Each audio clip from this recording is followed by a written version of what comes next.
नमस्कार दोस्तों, लक्ष्मी ट्यूटोरियल में आप सभी का स्वागत है। एनसीईआरटी फाइन आर्ट से चैप्टर सिंधु घाटी की कलाएं उससे कुछ प्रश्नों को मैंने तैयार किया है। इसका पहला पार्ट कल मैंने जो है अपलोड कर दिया था और आज ये दूसरा पार्ट है, तो ये भी उसी चैप्टर से ही रिलेटेड है, सिंधु घाटी की कलाएं। तो चलिए शुरू करते हैं। पहला है, इसमें हमें क्या करना है, सत्यकथन का चयन करना है। सिंधु घाटी के लोग साज श्रृंगार के प्रति जागरूक थे। स्त्रियां और पुरुष धोती और शॉल जैसे दो अलग अलग वस्त्र पहनते थे। दूसरा है, पुरुष दाढ़ी मूछे रखते थे, स्त्रियां सुंदर दिखने के लिए लाल सिंदूर काजल का प्रयोग और चेहरे पर लेप लगाती थी। और ये दोनों ही कथन बिल्कुल सही हैं कि सिंधु घाटी के लोग साज श्रृंगार के प्रति बहुत जागरूक थे। स्त्री और पुरुष धोती और शॉल जैसे दो अलग अलग वस्त्र पहनते थे और पुरुष दाढ़ी मूछे रखते थे, स्त्रियां सुंदर दिखने के लिए लाली सिंदूर काजल और चेहरे पर लेप लगाती थी। अगला देखते हैं, वृषभ कांस्य प्रतिमा पाई गई है। वृषभ की कांस्य प्रतिमा कहाँ से पाई गई है? मोहनजोदाड़ो, लोथल, कालीबंगा, धौलावीरा। तो ये मोहनजोदाड़ो से पाई गई है, मोहनजोदाड़ो से। तीसरा है, नर्तकी की कांस्य प्रतिमा पाई गई है। नर्तकी की जो कांस्य प्रतिमा है वो कहाँ से पाई गई है? कोटबाला, चनहुदड़ो, मोहनजोदाड़ो और बनवाली। तो ये भी मोहनजोदाड़ो से ही पाई गई है नर्तकी की कांस्य प्रतिमा। अगला है, मनके बनाने का कारखाना पाया गया है। मनके बनाने का, मनके क्या होते हैं, मतलब ये प्लास्टिक के मिट्टी के बने होते थे जिनके गले के हार वगैरह बनते थे। तो वो कुछ जैसे मोती होता है उसी टाइप का मनका होता था। तो मनके बनाने का जो कारखाना है वो कहाँ पे मिला है? चनहुदड़ो, मोहनजोदाड़ो, केरल, नोधोरो और कोट दीजी। तो ये मिला है चनहुदड़ो से। मनके बनाने का कारखाना चनहुदड़ो से मिला है। अगला प्रश्न है, निम्नलिखित कथनों पर विचार करें। तो देखते हैं, हड़प्पाई नगरों की प्रमुख विशेषता सार्वजनिक स्नानागारों का प्रचलन था। हड़प्पाई नगरों की जो प्रमुख विशेषता थी, वहां पे जो सार्वजनिक स्नानागार थे उसका प्रचलन ही इसकी प्रमुख विशेषता थी। दूसरा है, सार्वजनिक स्नानागारों का सबसे प्रसिद्ध उदाहरण मोहनजोदाड़ो में उत्खनित अवशेषों में बृहत स्नानागार है। तीसरा है, टिर्गिस यूफ्रेट्स नदी के मेसोपोटेमियाई लोग सिंधु घाटी सभ्यता को मेलुहा कहते थे। चौथा है, हड़प्पाई नगर आयताकार ग्रिड पैटर्न पर आधारित थे और सड़कें एक दूसरे को समकोण पर काटती थी। ये सभी कथन बिल्कुल सही हैं। देखिए, जो हड़प्पाई लोग थे वहां उनकी सबसे प्रमुख विशेषता, हड़प्पाई नगरों की जो सबसे प्रमुख विशेषता थी वो सार्वजनिक स्नानागार का प्रचलन था।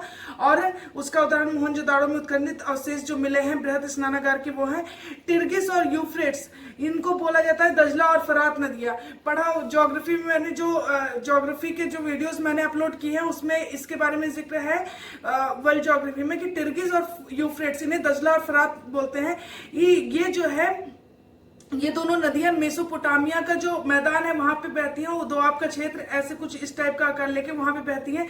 तो ये बोल रहा है कि टिर्गिस और यूफ्रेट्स घाटी के मेसोपोटामियाई लोग, तो ये जो नदियां यहाँ पे जो ये नदियां जहाँ पे बहती हैं, जहां से होकर वहां पे जो मेसोपोटामिया का मैदान है वहां पे जो लोग हैं, मेसोपोटामिया के जो लोग हैं वो सिंधु घाटी सभ्यता के लोगों को मेलुहा कहते थे। तो मेलुहा नाम किसने दिया?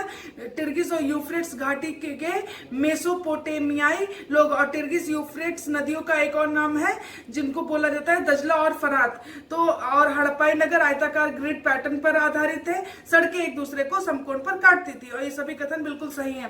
अगला है, हड़प्पा सभ्यता की सबसे प्रमुख विशेषता थी उन्नत जल निकासी व्यवस्था, स्नानागार, आवास गृह, पूजा स्थल। तो सबसे जो प्रमुख विशेषता थी वो उन्नत जल व्यवस्था, उन्नत जल निकासी व्यवस्था ही इसकी सबसे प्रमुख विशेषता थी। अगला प्रश्न है, इसमें हमें वास्तुकला और मूर्तिकला के बीच अंतर स्पष्ट करना है। तो देखते हैं, वास्तुकला भवनों के डिजाइन और निर्माण को संदर्भित करती है। वास्तुकला जो होती है वो भवन निर्माण और उसके डिजाइन को संदर्भित करती है, जबकि मूर्तिकला की लघु त्रियामी जबकि मूर्तिकला की लघु त्रियामी रचनाएं होती हैं। तो जो मूर्तिकला होती है उसमें लघु त्रियामी यानी 3D, मतलब स्मॉल 3D वो रचनाएं होती हैं। और जबकि जो वास्तुकला होती है उसमें क्या होता है, भवनों के डिजाइन और निर्माण को संदर्भित करता है वास्तुकला। दूसरा है, वास्तुकला में सामान्यतः पत्थर, लकड़ी, कांच, धातु, रेत आदि जैसी विभिन्न प्रकार की सामग्रियों के मिश्रण का उपयोग किया जाता है, जबकि मूर्तिकला सामान्यतः एक ही सामग्री से होती है। वास्तुकला में सामान्यतः क्या होता है, पत्थर, लकड़ी, कांच, धातु, रेत आदि जैसी विभिन्न सामग्रियों के मिश्रण का उपयोग, और जो मूर्तियां बनती हैं वो सामान्यतः एक ही सामग्री से बनती है। तीसरा है कि वास्तुकला में अभियांत्रिकी और गणित का अध्ययन समावेशित होता है। वास्तुकला जो होती है उसमें क्या होता है, अभियांत्रिकी यानी इंजीनियरिंग और गणित मैथ्स का अध्ययन समावेशित होता है और विस्तृत और सटीक मापन की आवश्यकता होती है। जबकि मूर्ति कला में रचनात्मकता और कल्पना का समावेश होता है, और मूर्ति कला में रचनात्मकता और कल्पना का समावेश होता है, और यह सटीक मापन पर अधिक निर्भर नहीं होती है जो ये मूर्ति कला है।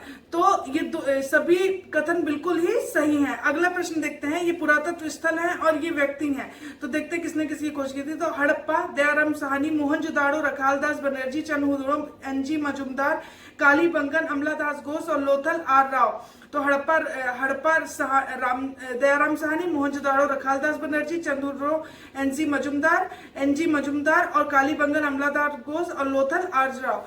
तो ये दोनों तो पाकिस्तान में, हड़प्पा और मोहनजोदाड़ो और ये चंद्रहुदड़ो, कालीबंगन जो है राजस्थान, और लोथल कहाँ पे है, गुजरात। तो ये हमने देख लिया और ये सभी कथन बिल्कुल सही सुमेलित है। अगला है कथन दिए गए, हमें बताना है कौन सा कथन सत्य है। मोहनजोदाड़ो को मृतकों का टीला कहा जाता है। बिल्कुल सही है कि मोहनजोदाड़ो में जो अलग अलग गलियों में जो अवशेष मिले हैं मृतकों के, मतलब जो बोन्स वगैरह हैं वो मिले हैं, तो उससे पता चलता है कि अनुमान लगाया अलग अलग लोगों ने कि मोहनजोदाड़ो का मृतकों का टीला कहा जाता है।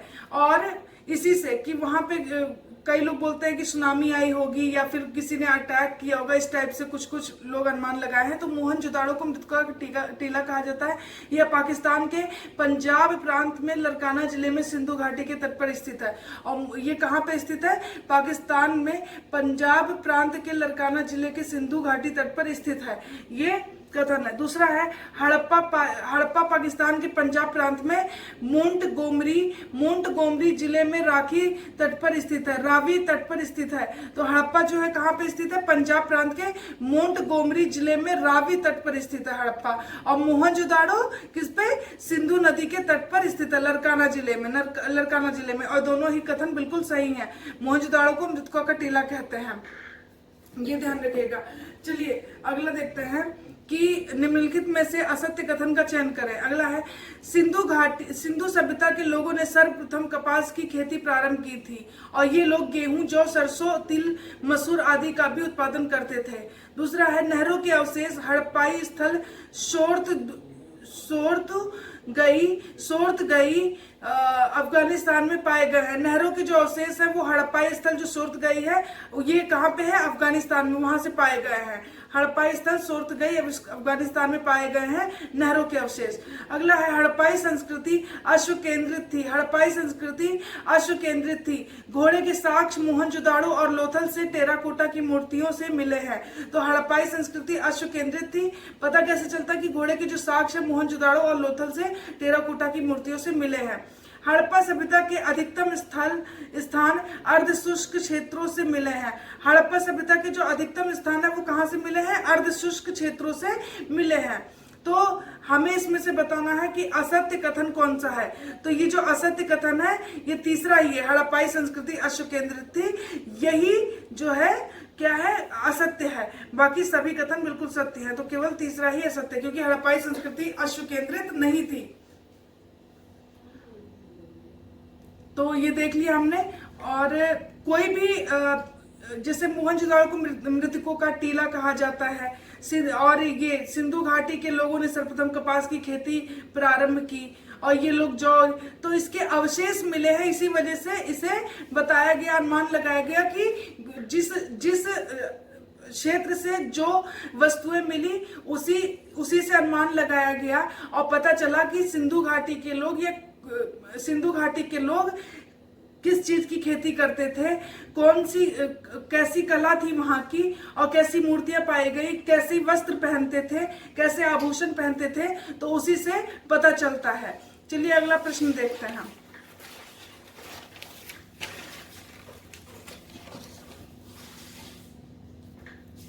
निम्नलिखित में से सत्य कथन का चयन करें। तो अगला है हड़प्पा सभ्यता के लोग धातु मुद्रा का प्रयोग नहीं करते थे, व्यापार की वस्तु विनिमय प्रणाली मौजूद थी।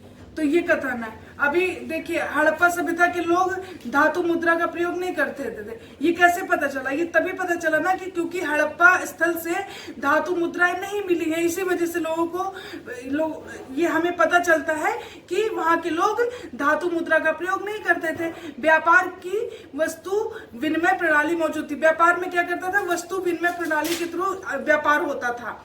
दूसरा है दजला फरात। दजला फरात नदियों की भूमि वाले क्षेत्र से हड़प्पा वासियों के वाणिज्यिक संबंध थे। दजला फरात नदियां यानी मेसोपोटामिया, तो वहां पर दजला फरात नदियों की जो भूमि वाला क्षेत्र है, हड़प्पा वासियों के वाणिज्यिक संबंध थे।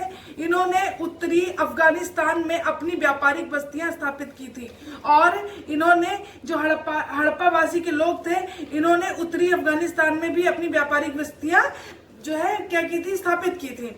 दूसरा है कि हड़प्पाई लोग प्राचीन लैपिस लाजली मार्ग से व्यापार करते थे।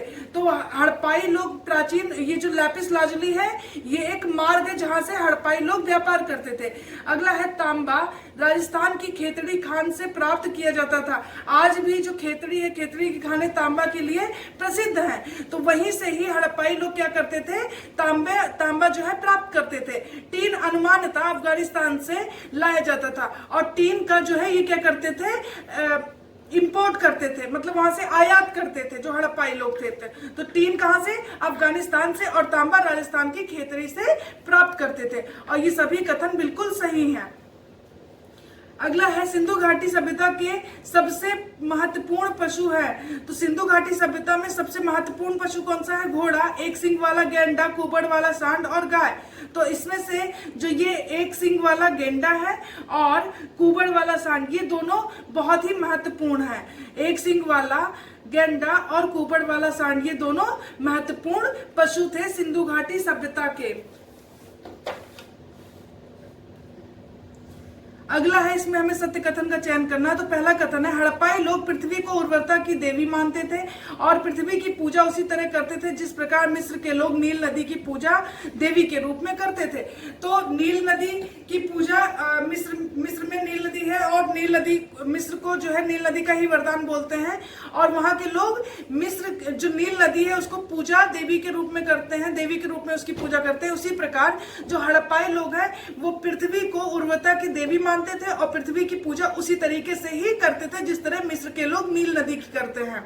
दूसरा है, हड़प्पाई स्थलों पर किसी मंदिर के प्रमाण नहीं मिले हैं। बिल्कुल सही बात है कि हड़प्पाई स्थलों से कोई भी मंदिर का प्रमाण नहीं मिला है और दोनों ही कथन बिल्कुल सही हैं। जो स्नानागार वगैरह उससे लोग ये अनुमान लगाते हैं कि वो पुरोहितों के लिए, स्नान के लिए रखा गया होगा, ऐसा लोग बोलते हैं। बट कोई पूजा का स्थल नहीं मिला है, कोई मंदिर के प्रमाण मतलब नहीं मिले हैं यहाँ से। तो ये दोनों ही कथन बिल्कुल सही है। अगला देखते हैं, चावल की खेती का प्राचीनतम साक्ष्य मिलता है। तो कहाँ से मिला है? लोथल, कालीबंगा, मोहनजोदाड़ो, रंगपुर। तो लोथल से चावल की खेती का प्राचीनतम साक्ष्य मिला है। अगला है, और ये जो चावल का साक्ष्य मिला है ये पश्चिम एशिया से व्यापार करने का प्रमुख बंदरगाह भी था लोथल, और SR राव ने 1957 में इसकी खोज की थी, ये ध्यान रखिएगा। चावल की खेती का प्राचीनतम साक्ष्य लोथल से मिला है। यह पश्चिम एशिया से व्यापार करने का प्रमुख बंदरगाह भी था और ये इसकी खोज जो की थी वो SR राव ने की थी 1957 में। अगला है, एक ही कब्र में दो लोगों के शव युगल समाधान के साक्ष्य किन स्थान से प्राप्त हुए हैं? लोथल, मोहनजोदाड़ो, चंदहुदड़ो, कालीबंगा। तो एक ही कब्र में दो लोगों के शव यानी युगल समाधान के जो साक्ष्य प्राप्त हुए हैं वो लोथल से। अक्सर हमारे दिमाग में आता है कि जो मोहनजोदाड़ो वही, लेकिन ये ऐसा बिल्कुल नहीं है। एक ही कब्र में जो दो लोगों के युगल समाधान के साक्ष्य प्राप्त हुए हैं वो लोथल से हुए हैं। और लोथल कहाँ है? लोथल क्या है? एक बंदरगाह है पश्चिम एशिया से व्यापार करने का, और यहां से चावल के भी प्राचीनतम साक्ष्य मिले हैं। ऐसे सब जो युगल समाधान है, मतलब दो लोगों को एक साथ मतलब दफनाया गया है, तो ऐसे शव कब्र में करवट लिए लिटाया गया है और शव के सिर को जो है पूरब और पश्चिम में रखा गया है। शव के सिर को पूरब में पैर और पश्चिम में रखा गया है। और घोड़े की मृण मूर्तियां भी यहाँ से मिली हैं। घोड़े की मृण मूर्तियां भी लोथल से मिली हैं।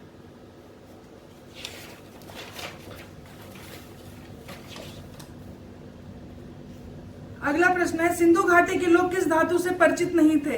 तो हर कोई जानता है ये कि वो लोहे से परिचित नहीं थे, बाकी सोना, तांबा और कांसे से थे। सोना, चांदी, तांबा और सीसा, टीन, इन सबसे परिचित थे। क्योंकि पिछले प्रश्न में हमने पढ़ा भी है कि टीन ये कहाँ से, ये जो है उत्तरी अफगानिस्तान से आयात करते थे, और जो ये तांबा था वो खेतड़ी की खानों से लेते थे। लोहे से ये परिचित नहीं थे।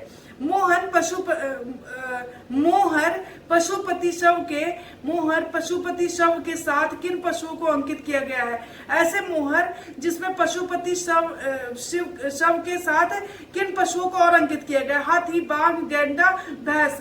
तो इन सभी को किया गया और साथ में 2 हिरण भी उसमें अंकित किए गए हैं। तो 2 हिरण भी है, हाथी, गैंडा, बाघ, भैंस, ये सभी मोहर पशुपति शव के साथ पशुओं को अंकित किया गया। हाथी, बाघ, गैंडा, भैंस और 2 हिरण। अगला है, सिंधु घाटी की योगी की मूर्ति कहाँ से मिलती है? जो सिंधु सभ्यता की योगी की मूर्ति है वो कहाँ से मिलती है? मोहनजोदाड़ो, हड़प्पा, धौलावीरा, लोथल। तो ये मोहनजोदाड़ो से मिली है सिंधु सभ्यता की योगी की मूर्ति। और जो नर्तकी की कांस्य प्रतिमा थी वो भी यहीं से मिली है, मोहनजोदाड़ो से। और जो वृषभ की कांस्य प्रतिमा थी वो भी मोहनजोदाड़ो से ही मिली है। तो ये तो दूसरा चैप्टर है। तो आज के लिए इतना ही। Thank you so much. अगर आपको वीडियो अच्छा लगता है तो आप प्लीज लाइक और सब्सक्राइब करें। सिंधु घाटी की कलाएं, आज ये चैप्टर कंप्लीट हुआ, कल से हम नया चैप्टर शुरू करेंगे। Thank you.